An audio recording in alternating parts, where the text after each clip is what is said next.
Hello everybody, my name is Kenneth, and if you didn't check out the first video we posted about SAT tutoring and specifically the English section, I recommend you check it out before watching this, unless you have a solid foundation of the SAT skill expression of ideas, which is what I explored in that video. But today we're going to be covering the second main skill out of four that the SAT reading and writing section introduces, which is the standard English conventions, as you can see. And this contains two main sections, which is boundaries and then form, structure, and sense. Okay, so boundaries, I'm going to get straight into the first question here. And once again, I have these tiered from what the College Board defines as easy to hard. So this first question would be defined as easy. And so basically what these are is including punctuation after a certain word, like you can see here. Now, the way this question is described, so let's read the question first. Which choice completes a text so it conforms to the conventions of standard English? Okay, so then now let's actually read the text. Generations of mystery and horror writers, and then some form of punctuation, have been influenced by the dark Gothic stories of celebrated American author Edgar Allan Poe. Okay, so basically what they're testing you for here is that you have to know that if you have a subject and then a verb directly after that, there should be no grammar following the word. And so what that means here is that, let me get the right color, is that A is going to be correct. But I will explain why a couple of these are incorrect. Um, so D, well, a semicolon, you would typically, most of the time, only include that if there was an independent clause before and after, or after the um first part. So if the first part was an independent clause, but in this case, Generations of Mystery and Horror Writers is not an independent clause. So D is wrong. And then B, well, maybe you were thinking if you put B that this is an introduction. Um, and after introductions, you're supposed to put a comma. But this is not an introduction. It's not introducing anything really. And then you could have also thought that, well, with a comma here, this might have been non essential information. Like maybe you've seen that. But the difference is, if you were to remove this part of the sentence, you would get something like Generations of Mystery and Horror Writers, Gothic Stories of Celebrated American Author Edgar Allan Poe, and that just doesn't make sense. So that's also wrong. And then for C, um, you could think of it as similar to a comma, or maybe introducing something, but that's also not what's happening here. So once again, they're really just testing that you know that um, a subject and an immediate following verb, there's no punctuation between the two. And so the next question is going to be a medium question here, medium difficulty. Okay, so once again, the question is asking the same thing, which choice completes the text, blah, blah, blah. So let's read the paragraph. The Mission 66 initiative, which was approved by Congress in 1956, represented a major investment in the infrastructure of overburdened national parks, and then something. It prioritized physical improvements to the park's roads, utilities, employee housing, and visitor facilities while also establishing educational programming for the public. Okay, well, so what I immediately notice here is that everything before this, so this part is an independent clause. And so a period or a semicolon could go after this, depending on whether the following part is also an independent clause. So let's see. It prioritizes physical improvements, blah, blah, blah. So this is also an independent clause. Okay. And so, what does this mean? Well, this means it's not going to be D or B because neither of those would be, in this case, suitable for introducing or connecting two independent clauses. Um, and then A, well, if there was a comma here, then this would be correct because a comma, like here, can connect two independent clauses if the following word is part of fanboys. If you've ever heard your teacher say that or you've learned that somewhere, I think it's for and something, but I don't know them all. But the point is that um, none of those words come immediately here, so D is wrong. And then there's not a comma here, so A is also wrong. So because these two can't connect to independent clauses. And then B is wrong because you would need a form of punctuation, which is why I crossed it off. And then so C is right because a semicolon would be the only thing here that could connect these two independent clauses correctly. A period could also do it if it was an answer choice, but that is not the case here. Okay, well, so now moving on to the next question. Well, the next question is going to be a hard question from this boundary section. So let's get to it. Okay, same question. So let's read this passage. Um, a recent study tracked the number of bee species present in 27 New York apple orchards over a 10-year period. Entomologist Heather Garb found that when wild growth near an orchard was cleared, the number of different bee species visiting the orchard decreased. Okay, so all these answer choices are introducing the entomologist Heather Garb. So, how do we know which one is the right one? Well, this one's really a knowledge thing. And so what you have to realize is first that B is wrong because when you have a title and then a proper noun, you don't need punctuation connecting the two. So an entomologist is a title for Heather, so B is wrong. Okay. So from this here, you have to think back. I mean, you can think back to the first question that we explored in this section. Um, and you can realize that, well, you have a subject and then you have an immediate verb, and so there's not going to be any grammar, sorry, connecting the two, um, and that would eliminate the other answer choices, so D and A would be wrong. And there's ways to think about it too, like maybe you think this is an introduction, and I could see why you would get that wrong, and this is a hard question for a reason, but I mean, you kind of have to sound it out in your head, and I know that's not generally a strategy that a lot of people like to say. But if you sound it out in your head and it sounds wrong, then I mean, it's probably wrong. You should trust yourself.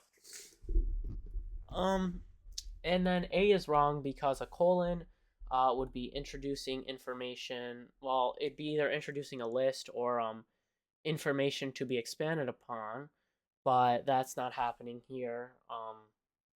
Instead, it's just introducing the entomologist Heather Garb. So C would be the correct answer here.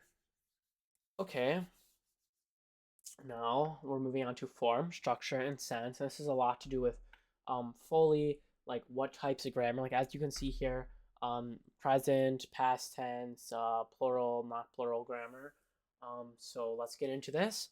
So once again, the question it's asking is the same as the last one. Which choice completes the text?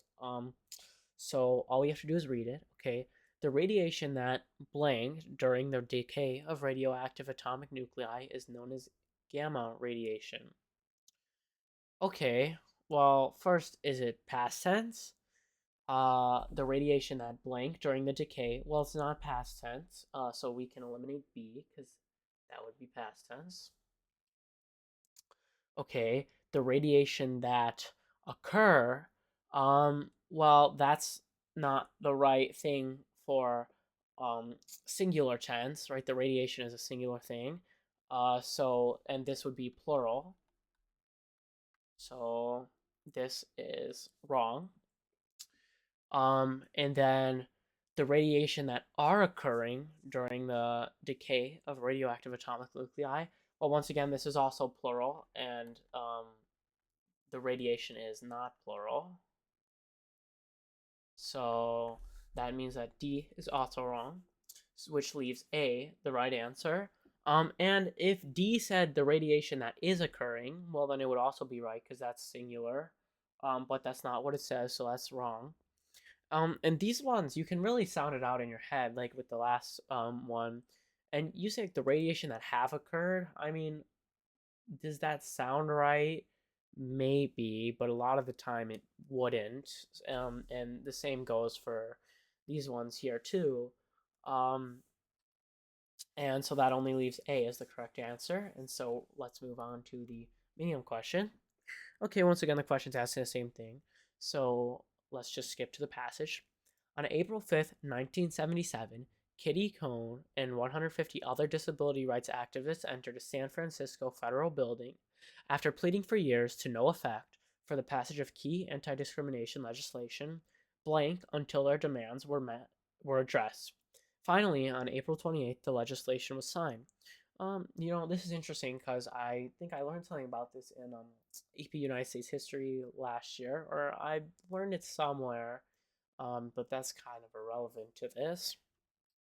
So, anyways, what's the right answer here? Well, let's start with what's wrong. So, after pleading for years to no effect, pressure for the passage of a key anti-discrimination legislation, pressure on lawmakers increased when the activist stages sit-in protest. Well, that's gonna be wrong, and I'll explain why in a minute.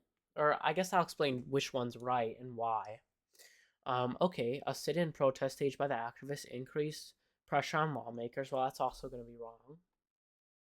And then C, lawmakers came under pressure when the activists staged a sit-in protest. Well, that's also gonna be wrong. Okay, and that leaves D, and now I will explain. So the reason why D is right is because it says it introduces a sentence with after pleading for years. Well, who's pleading for years? Is it the lawmakers? No, and so C is wrong. Is it a protest? Well, a protest can't plead, so that's also wrong. And then is it pressure on the lawmakers that's pleading? Well, that's also wrong, right? These two can't even plead.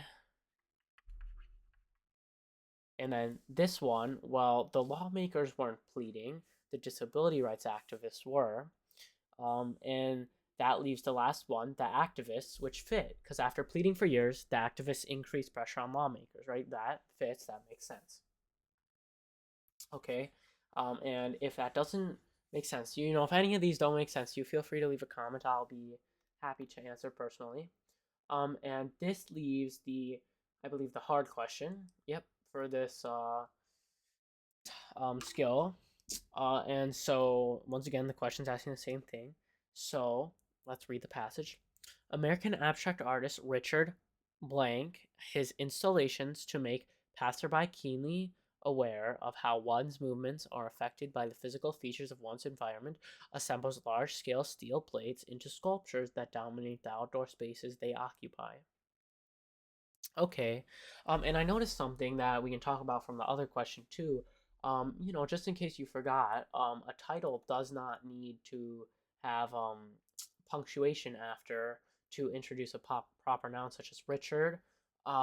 Like it says, the abstract artist Richard. There's no punctuation there, and I just wanted to bring that up in case just refresh. Even though I know we did the question recently. So okay. Which choice completes the text so that it conforms to the conventions of standard English? So the artist is intending his installations to make passerbys um, keenly aware of how one's movements are affected by the physical features of one's environment. Assembles. So he is intending his installations. So he is attending, and then he assembles them. And so that doesn't really make sense because, well, I guess the best way to explain it would be to get to the correct answer, and then I'll explain that. Just like the last question. Okay, so the abstract artist Richard Serra, comma, intends his installations to make passerbys. Um, so this one here, uh, it it doesn't make sense because he he intends, that sounds like kind of like future, or like maybe, yeah, like future tense. But we're looking for like really present tense, like, or well, I guess it says he assembles the large scale steel plates, and that's something he's doing. So it's like presently doing something, he or wanting something, wanting is wanting to make the passerbys aware of the movements, or how they are affected by the physical features of the environment, um intending or intends. So what we know here is also that D is going to be wrong, and the reason is because this information, I'll circle this information here. Sorry, this is a terrible, terrible circle. Oh my god. Um, this information here is unnecessary.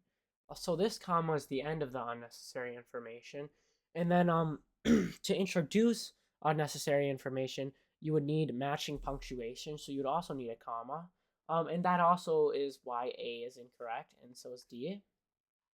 Um, and so that leaves Serra intends his installations to make passerby keenly aware of one's movements. Assembles, right? So that doesn't really make sense. And once again, you can sound that out. Um, and that would just leave C. Like you can say, intending to do this, he assembles large scale steel plates, and that makes more grammatical sense than B. And the way you know that, let me erase this here because it's a little messy. The way you know that the commas are introducing and ending non essential information here is because if you remove this information, say American abstract artist Richard Serra, because you'd still include the Serra, assembles large scale steel plates into sculptures that dominate the outdoor spaces they occupy. And this is an independent clause, and so therefore, this information is unnecessary to have in the sentence. Once again, making A and D incorrect, and from there, you can use your better judgment. You can sound it out, whatever you really think is best to get the answer key or get the answer to C. And then that's all I have for you guys today. Thank you for watching. Um, if you felt there was a better way I could explain that one, please let me know. I would be happy to take criticism, considering that it is our fourth video we're uploading. And so any feedback would be appreciated. Um, and good luck on your tests.